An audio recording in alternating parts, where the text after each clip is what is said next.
Welcome to my class. I am Abdul Salam, Assistant Teacher, Rajshahi Collegiate School, Rajshahi, Bangladesh. My dear viewers, I would like to request you to be very attentive, especially for this class, because I am going to finish discussion about simple, complex, and compound today. So it is very important class, especially for today. Simple, complex, compound. আমরা আজকে আমাদের এই transformation of সেন্টেন্সের যে major একটা ব্যাপার simple complex compound, যা sentence গঠনে অত্যন্ত গুরুত্বপূর্ণ ভূমিকা রাখে, সেই ব্যাপারটা নিয়ে অনেক গুরুত্বপূর্ণ আলোচনা করছি এবং তোমরা ভিডিওর শুরু থেকে শেষ পর্যন্ত দেখলে অবশ্যই উপকৃত হবা এবং আজকে আমাদের ক্লাসটাও শেষ হয়ে যাবে ইনশাআল্লাহ। তাহলে আমরা আজকে যে কাজটা করবো সেটা দেখো তো কি রকম হচ্ছে। প্রথমে দেখো simple, he is too weak to walk fast. আচ্ছা, আমরা এই যে টু ডট ডট টু এইটা দেখে বুঝতে পারছি এটা একটা সিম্পল সেন্টেন্স, কারণ একটা সিম্পল সেন্টেন্সে একটাই সাবজেক্ট একটাই ফাইনাইট ভার্ব থাকে, তবে এক বা একাধিক নন ফাইনাইট ভার্ব থাকতে পারে। সেই সূত্র অনুযায়ী এটা একটা আমাদের সিম্পল সেন্টেন্স। আর আমাদের স্ট্রাকচার হচ্ছে too plus adjective plus to plus verb. এইরকম স্ট্রাকচার থাকলে এর অর্থ দাঁড়ায় যে অ্যাডজেক্টিভে বর্ণিত অবস্থার জন্য ইনফিনিটিভের কাজটি করা সম্ভব নয়। এখানে এই টুটা হচ্ছে অ্যাডভার্ব আর এই টুটা হচ্ছে প্রিপজিশন। আসলে আমরা সেন্টেন্স স্ট্রাকচারটা নিয়ে কাজ করছি বারবার, এবং এখান থেকে যখন আমরা কমপ্লেক্স সেন্টেন্স করব কিভাবে করা যায় সেটা আমরা এখন কাজ করব। Complex, he is so weak that he can't walk fast. তাহলে আমাদের স্ট্রাকচার কি? আমাদের স্ট্রাকচার হচ্ছে সিম্পল সেন্টেন্সে যদি টু ডট ডট টু থাকে, কমপ্লেক্সে রূপান্তরের সময় হবে so dot dot that, so dot dot that. একেবারে সহজ। এই টু উঠে হবে সো আর এই টু উঠে হবে that plus subject plus can't অথবা কুডন্ট। যদি এটা প্রেজেন্ট টেন্স থাকে তাহলে এটা কান্ট, আর পাস্ট টেন্স থাকলে কুডন্ট। একেবারে সহজ। এবারে এই সেন্সটাকে আমরা কম্পাউন্ড করব। কম্পাউন্ড করলে কি হচ্ছে?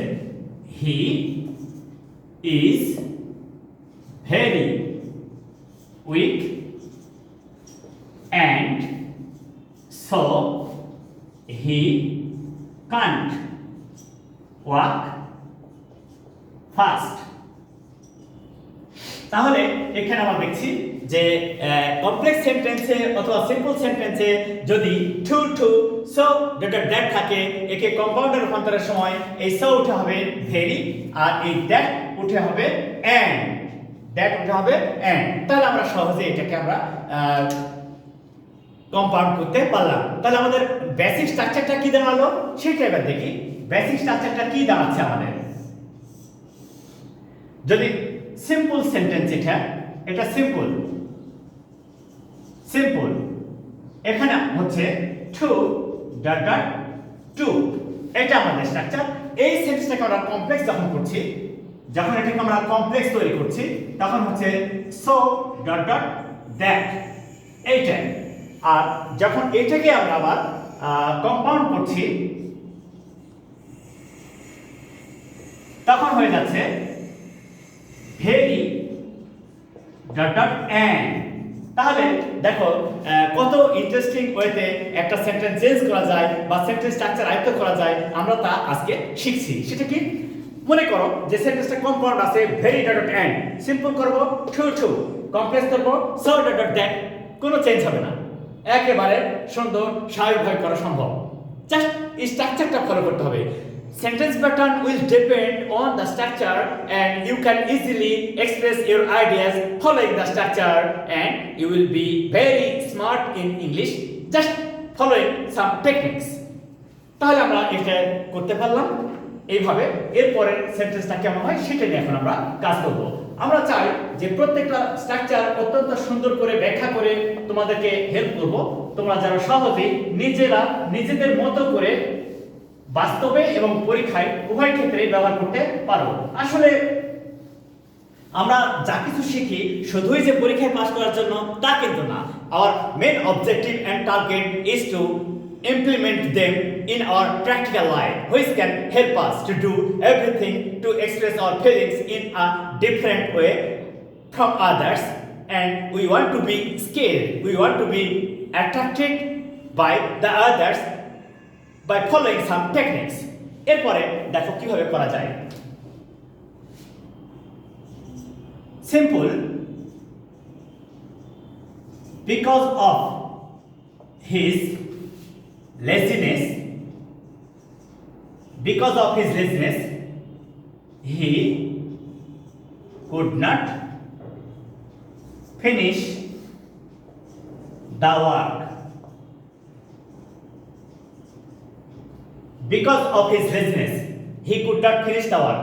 আমরা কিন্তু বারবার একটা কথা বলেছি যে মেন পার্ট যেটা একটা ক্লজ সেটা কখনো কিন্তু চেঞ্জ হবে না। যেমন এই অংশ কখনো চেঞ্জ হবে না। তাহলে সিম্পল সেন্টেন্সে যদি বিকজ অফ থাকে অথবা ফর থাকে, একে আমরা কমপ্লেক্সে রূপান্তরের সময় আমরা প্রথমে ধরবো এইটা তারা আসলে বোঝায় কি। এই অংশটা তারা কি বোঝাচ্ছে? বিকজ অফ মানে জন্য বা কারণে, that indicates the reason of something, that indicates the reason of something. তাহলে যদি রিজন বোঝায় তাহলে রিজন প্লাস কি হয়? সিন্স বিকজ অ্যাজ দ্বারা রিজন প্লাস হয়। সিন্স বিকজ অ্যাজ ইউজ করলে আমরা দ্য ক্লজ অফ রিজন আমি সাবঅর্ডিনেট অ্যাডভার্বিয়াল ক্লজটা ইউজ করতে পারছি। তাহলে কি হবে? কমপ্লেক্স করলে since he was lazy he could not finish his work. তাহলে আমরা কি শিখলাম এখানে? আমরা এখানে শিখলাম যদি সিম্পল সেন্টেন্সে সিন্স বিকজ অ্যাজ এর ব্যবহার থাকে তাহলে কি থাকে? বিকজ অফ থাকে। তাহলে সিম্পল সেন্টেন্সে বিকজ অফ থাকলে আমরা কমপ্লেক্সে নিয়ে চলে আসবো, জাস্ট সিন্স বিকজ অ্যাজ ব্যবহার করব এবং সেটা কনজাংশন আকারে বসবে। এখানে সাবঅর্ডিনেটিং ক্লজ, এটা সাবঅর্ডিনেট ক্লজ এবং এই সিন্সটা এখানে কনজাংশন ব্যবহার হচ্ছে। তাই বিকজ অফ কে প্রকাশ করছে কে? এই সিন্স দ্বারা। Very interesting. আর এই যে মেইন ক্লজ ও তো চেঞ্জ হবে না, তোমরা তো জানো সেটা। আর এই সেন্টেন্সটাকে যদি আমরা কম্পাউন্ডে রূপান্তর করি তাহলে কি হতে পারে?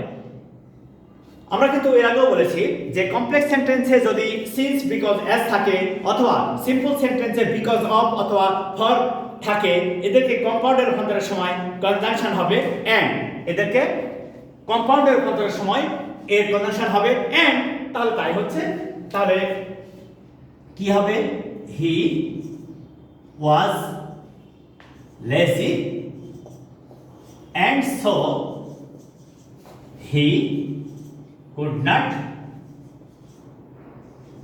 finish the work. এই তাহলে এই যে and so এবং তাই, and so এবং তাই বলছে he was lazy, সে ছিল অলস এবং তাই সে কাজটা শেষ করতে পেরেছিল না। that is called effect. আর কি কারণে? he was lazy, কারণটা হচ্ছে সে অলস ছিল। তাহলে আমরা কি হব? এখান থেকে আমরা অলস হব না, আমরা সময়ের কাজ সময়ে করব। we must be punctual, we must be disciplined in our way of action, in our way of life, so we want to become great in this way. তাহলে যখন আমরা এইভাবে স্ট্রাকচার চেঞ্জ করছি তখন আমাদের যখন এই স্ট্রাকচারে কাজ চলে আসবে, যেটা আমরা আয়ত্ত করব, যেটা আমরা ফলো করব, সেটা কিভাবে হবে? সেটা হবে যদি সিম্পল সেন্টেন্সে বিকজ অফ থাকে, বিকজ অফ অথবা ফর থাকে, তাহলে কম্পাউন্ডে হবে এন্ড। আর কমপ্লেক্সে হবে, কমপ্লেক্স সেন্টেন্সে হবে কি? Since because as. এই তিনটার যে কোনো একটা ইউজ করতে পারবো আমরা। তবে তোমরা জানো যে শুরুতেই যদি সাবঅর্ডিনেট ক্লজ থাকে সাধারণত এস এবং সিন্স বসে, আর যদি সাবঅর্ডিনেট ক্লজটা পরে থাকে মানে সেকেন্ড পার্টে থাকে তাহলে মাঝখানে কনজাংশন বিকজ বসে। আশা করি তোমাদের এখানে আর কোনো সমস্যা নেই এবং একেবারে সহজ এবং সাধারণভাবে আমরা করতে পারছি। কি যদি সিম্পল সেন্টেন্সে বিকজ অফ অথবা ফর থাকে এবং তারা প্রিপোজিশনের মতো কাজ করে এবং সেটা একটা ফ্রেজ আকারে কাজ করে, তাহলে ওই সেন্টেন্সকে কমপ্লেক্সে রূপান্তরের সময় এই বিকজ অফ পার্টটাকে ক্লজে রূপান্তর করব। তাহলে বিকজ অফ মানে জন্য বা কারণে, তার একে দ্য ক্লজ অফ রিজন প্রকাশ করার জন্য আমরা subordinating conjunction since because as ব্যবহার করব। আচ্ছা তাই করলাম। আচ্ছা এটা কি পাস্ট টেন্স না? Yes, good past form. তাহলে এই আচ্ছা এই সেন্টেন্সে কি কোনো ভার্ব আছে? No, here is no any verb, so it is our target to create a verb. If there is no verb in a sentence, we have to create the verb. Be verb. If it is the case of present tense, that should be am, is, are. But if it is the case of past tense, that should be was or were. So as it is good past tense, so the auxiliary verb will be was. So much easy. তাহলে এইভাবে আমরা তৈরি করব subordinate clause করে complex করলাম। আর তোমরা তো জানো যে কম্পাউন্ড সেন্টেন্সের নিয়ম হচ্ছে first action plus and plus second action. তাহলে প্রথম কাজটা হলো সিন্স বিকজ অ্যাজ উঠে গেল, তারপরে কনজাংশন এন্ড হলো, the main clause will not be changed. In this way we can easily transform them to different diversions, and it is our basic structure. যদি simple সেন্টেন্সে বিকজ অফ বা for থাকে কম্পাউন্ডে হবে and, আর এটাকে complex করলে হবে since because as. এইভাবে আমরা চেঞ্জ করব একেবারে সহজেই, এভাবে আমরা চেঞ্জ করব। দেখা যাক আর কি ভাবে আমরা কাজটা সহজে করতে পারি। আশা করি তোমরা অনেক সহজেই ইংরেজি শিখছো এবং যদি আমরা এই ধারাবাহিকতা বজায় করি এবং সব সময় চেষ্টা করি যে কিভাবে এই ধারাবাহিকতা বজায় রাখা যায়, তাহলে ইনশাআল্লাহ আমরা অনেক ভালোভাবে আমাদের কাজটাকে সামনে আগিয়ে নিতে পারবো এবং সফলতার সাথে ইংরেজি ব্যবহার করতে পারবো। The real objective is to become skilled in English and to use them in practical level. তারপরে দেখো, আচ্ছা একটা সেন্টেন্স মনে করো এরকম আছে, by working hard you can succeed in life. By working hard you can succeed in life. দেখো একই কথা, এটা সিম্পল সেন্টেন্স, তার সিম্পল সেন্টেন্স একটা ক্লজ থাকে, এইটা প্রেজেন্ট পার্টিসিপল ফ্রেজ। কি এটা? বাই প্লাস জিরান্ড হয়ে আছে, বাই প্লাস জিরান্ড। তাহলে এই ধরনের সেন্টেন্সকে যখন আমরা কমপ্লেক্স সেন্টেন্সে রূপান্তর করব তখন কন্ডিশনাল সেন্টেন্স তৈরি হয়। যখনই দেখব যে বাই প্লাস জিরান্ড আছে সিম্পল সেন্টেন্সে, এই ধরনের সেন্টেন্সকে কমপ্লেক্সে রূপান্তরের সময় কন্ডিশনাল সেন্টেন্স তৈরি হবে। কন্ডিশনাল তাহলে কি হবে? এটাতে নরমালি ফার্স্ট কন্ডিশন হয়, ফার্স্ট কন্ডিশনটা কি এবার দেখি তো সেটা। If you work hard you can succeed in life. এই তো আমাদের first condition. if plus present, পরেরটা subject plus modal plus verb plus extension. It is the way to make a first conditional sentence. Okay, normally first condition বলতে আমরা বুঝি যে if plus present plus future, but it is not always. Okay, তাহলে আমরা এখানে দেখলাম যে complex সেন্টেন্সে if plus present plus future বা if plus present plus subject plus modal plus verb plus extension থাকলে আমরা সিম্পল রূপান্তরের সময় বাই প্লাস জিরান্ড করেছি। একই কথা যদি বাই প্লাস জিরান্ড হয় তাহলে আবার ওই স্ট্রাকচার ফেরত নিয়ে আসলেই হয়ে যাবে। ওকে, এই একই ভাবে আবার যখনই আমরা দেখব যে বাই প্লাস জিরান্ড আছে সিম্পলে, কমপ্লেক্স আছে ফার্স্ট কন্ডিশন এবং affirmative sentence, by plus gerund affirmative, if plus present plus future বা কন্ডিশনাল এটাও অ্যাফার্মেটিভ। তাহলে এখানে হবে কম্পাউন্ডে হবে প্রথম ক্লজ ইম্পারেটিভ এবং কনজাংশন এন্ড। তাহলে কি? Work hard and succeed in life. Work hard and succeed in life. আচ্ছা দেখো তো, খেয়াল করো তো এখানে ইউজ সাবজেক্ট কোথায় গেল? ইয়েস ইউ নো, যখন আমরা এটাকে ইম্পারেটিভ ক্লজ তৈরি করি, তাহলে ইম্পারেটিভ ক্লজে সাবজেক্ট উজ্জ্ব থাকে এবং সেটা সেকেন্ড পারসন সাবজেক্ট। তার মানে এখানে সাবজেক্ট ব্যবহার করার প্রয়োজন নেই। Work hard and succeed in life, কঠোর পরিশ্রম করো এবং জীবনে সফল হও। কঠোর পরিশ্রম করো এবং জীবনে সফল হও। Both of the clauses are imperative clause, so it is not necessary to use the subject and the auxiliary or modal auxiliary also, so it is too much clear. তাহলে আমরা কি শিখব? যদি সিম্পল সেন্টেন্সে বাই প্লাস জিরান্ড থাকে, by plus জিরান্ড অর্থাৎ verb plus ING, যদি simple সেন্টেন্সে বাই প্লাস জিরান্ড থাকে তাহলে কমপ্লেক্সে হবে ইফ প্লাস অ্যাফার্মেটিভ, এই ক্লজ অর্থাৎ কন্ডিশনাল ক্লজ। আর কম্পাউন্ডটা হবে ইম্পারেটিভ প্লাস এন্ড। তার মানে সহজে বুঝতে পারছো যে সিম্পল সেন্টেন্সে বাই প্লাস জিরান্ড হলে যখন কমপ্লেক্স করব তখন ইফ দ্বারা শুরু হবে এবং প্রথমটা কি হবে? কন্ডিশনাল সেন্টেন্স হবে। কন্ডিশনাল সেন্টেন্স অর্থাৎ if plus present plus subject plus modal plus verb plus extension, অথবা if plus present plus future. আর এটাকে আমরা যখন কম্পাউন্ডে রূপান্তর করব তখন কি হবে? প্রথমে ইম্পারেটিভ ক্লজ হবে আর তারপরে and plus second clause. Imperative clause plus and plus second clause. It's very easy and simple, just follow it and become skilled.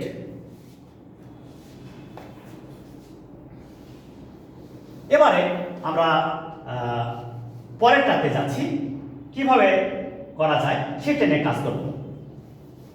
আচ্ছা এবারে দেখো তো,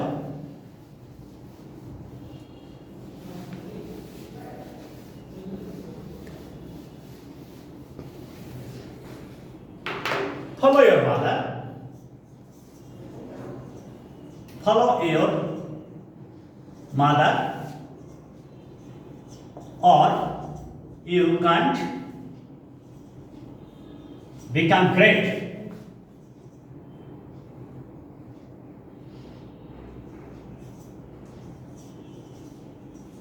তোমার মাকে অনুসরণ করো, তাছাড়া তুমি বড় হতে পারবে না। তোমার মাকে অনুসরণ করো, তাছাড়া তুমি বড় হতে পারবে না। Sorry,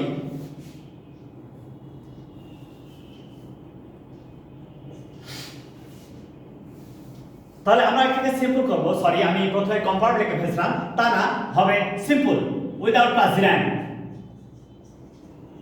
without following your mother. Sorry, আমি প্রথমে কম্পাউন্ড লিখে ফেলেছিলাম, কিন্তু আসলে আমরা লিখব প্রথমে সিম্পল। তাহলে আমরা কি দেখলাম? যে আমরা এখানে দেখলাম যে একটা সেন্টেন্স যদি উইদাউট প্লাস জিরান্ড থাকে, তাহলে আমরা ধরে নিলাম এটা সিম্পল সেন্টেন্স আছে। যদি সেন্টেন্সটা উইদাউট প্লাস জিরান্ড হয় তাহলে আমরা ধরে নিলাম যেটা সিম্পল সেন্টেন্স আছে। ওকে, যদি সিম্পল সেন্টেন্সে উইদাউট প্লাস জিরান্ড থাকে তাহলে একে কমপ্লেক্সে রূপান্তরের সময় ইফ দ্বারা শুরু হবে, বাট নেগেটিভ হবে। If you do not follow your mother, if you do not follow your mother, you can't become great. এইভাবে হবে। তাহলে কত সহজ দেখো, চিন্তা করো যে যদি সিম্পল সেন্টেন্সে উইদাউট প্লাস জিরান্ড থাকে, কমপ্লেক্সে রূপান্তরের সময় if প্লাস নেগেটিভ হয়ে গেল। আর স্ট্রাকচার কিন্তু ওই যে ফার্স্ট কন্ডিশনাল যে স্ট্রাকচার সেটাই থাকে, তাই হয়ে গেল। এবারে যদি আমরা কি কম্পাউন্ড করি তাহলে একেবারে সহজ, এইটা উঠে গেল, এটা বাদ হয়ে গেল। ফলো ইওর মাদার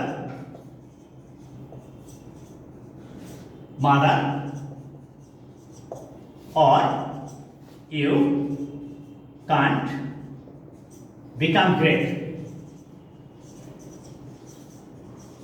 এই তো আমাদের কম্পাউন্ড হয়ে গেল। তাহলে আসলে আমরা এখানে কি উপস্থাপন করতে পারছি সেটা বিষয় কি, সিম্পল সেন্টেন্সে উইদাউট প্লাস জিরান্ড থাকলে একে কমপ্লেক্সে রূপান্তরের সময় ইফ দ্বারা শুরু হবে, সেন্টেন্সটা নেগেটিভ হবে আর প্রথম ক্লজ অলওয়েজ প্রেজেন্ট টেন্স হবে। Am I right? তাই হলো এখানেও, আর সেন্টেন্সটা হবে নেগেটিভ। বাই প্লাস জেরান্ডের ক্ষেত্রে অ্যাফার্মেটিভ, উইদাউট প্লাস জেরান্ডের ক্ষেত্রে নেগেটিভ, তাই আমাদের নেগেটিভ হয়ে গেল। আর এইটাকেই যখন আমরা কম্পাউন্ড করব, তখন কনজাংশন হবে অর। আর এই যে ইফ ইউ ডু নট, এই পার্টটা পুরোটাই উঠে যাবে। তাহলে follow your mother or you can't become great, মাকে অনুসরণ করো, তাছাড়া তুমি বড় হতে পারবা না। সো আমরা সহজেই এই কাজটা করতে পারছি। আশা করি তোমাদের এখানে কোনো সমস্যা নেই। তাহলে যখন আমরা এইটাকে স্ট্রাকচার করব কি, উইদাউট প্লাস জেরান্ড, সেটা হচ্ছে সিম্পল সেন্টেন্স। একে যখন আমরা কম্পাউন্ড করব তখন হবে কনজাংশন অর। কনজাংশন হবে কি অর, আর ইম্পারেটিভ হবে, ইম্পারেটিভ ক্লজ হবে। আর এটাকেই তখন হবে ওই যে if plus you plus negative, এই স্ট্রাকচারটা ফলো করবো আমরা। তাহলে মাই ডিয়ার ভিউয়ার্স, আমরা এতক্ষণ যে আলোচনাটা করলাম তার সহজেই তোমরা বুঝতে পারছো যে সিম্পল, কমপ্লেক্স, কম্পাউন্ড সেন্টেন্সগুলোকে কতভাবে কিভাবে উপস্থাপন করা যায় এবং প্রয়োগ করা যায়, সেটাই আমাদের উদ্দেশ্য ছিল। আজকে আমরা সিম্পল, কমপ্লেক্স, কম্পাউন্ড নিয়ে যে আলোচনা সেটা শেষ করলাম। I hope all of you now can understand easily about the sentence structure and the basic rule of transformation of sentence, especially depending on the structure of simple, complex and compound. So please like my videos, share it to your friends and subscribe it. Assalamu alaikum.